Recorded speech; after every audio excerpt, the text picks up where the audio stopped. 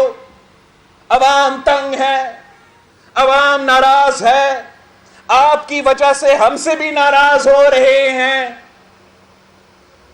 اگر آپ ووٹ کا عزت کرتے ہو تو آپ اپنا ووٹ استعمال تو کرو, بزدار کو چیلنج کرو, مل کے مقابلہ کرو. یہ گر جائے گا, یہ کٹ پتلی کا کٹ پتلی ہے, اور جب کٹ پتلی کا کٹ پتلی گرے گا تو عمران خود بخود گر جائے گا. آپ ہمت پکڑے, آپ ہمت پکڑے, آپ عوام کا سوچے, کسی کی انا, کسی کا پرسنل پریفرنس کو ترجیح نہ دے. ہم نے مل کے پنجاب کو بچانا ہے. اگر آپ تیار نہیں ہوئے تو عوام آپ کو معاف نہیں کریں گے. اگر آپ بزدار کو چلاتے رہتے ہو اپنا ذاتی سیاسی مقصد کے لیے تو پنجاب کی عوام آپ کو معاف نہیں کرے گی. آپ تو جب ہم آپ کے ساتھ تھے آپ کہتے تھے کہ استعفا کے بغیر کام نہیں چلے گا, تو اب آپ کے لیے چیلنج ہے, یا آئے ہمارے ساتھ مل کے وار کرے, ہمارے ساتھ مل کے اپنے ووٹ استعمال کرے. اگر نہیں تو اپنا ہی بات مان لے, اپنا ہی دعویٰ پہ عمل کرے.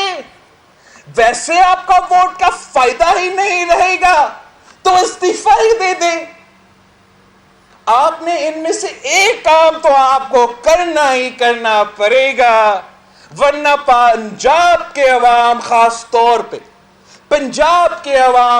طور پہ جان لیں گے کہ یہ نہ مفاہمت ہے, یہ نہ مخالفت ہے, یہ منافقت ہے. اور منافقت کا سیاست پنجاب کے عوام رد کریں گے.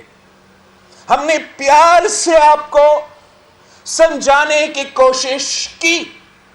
ابھی انشاءاللہ تعالی ہم اپنے محنت سے, اپنے سیاسی جدوجہد سے آپ کو بھی مجبور کریں گے. اور اس ظالم جنہوں نے میرے عوام کا پیٹ پہ ڈاکہ مارا ہے, اس سلیکٹڈ جس نے ہمارے عوام کا جیب پہ ڈاکہ مارا ہے, اس نالائق, نااہل ترین, ناجائز وزیر اعظم جس نے آپ کے ووٹ پہ ڈاکہ مارا ہے, ہم اس سے حساب لیں گے. آج نہیں تو کل ہم اس سے حساب لیں گے. اور جب حساب لینے کا وقت ہوگا تو یہ اکیلا ہی رہے گا. آپ سب کا بہت بہت شکریہ.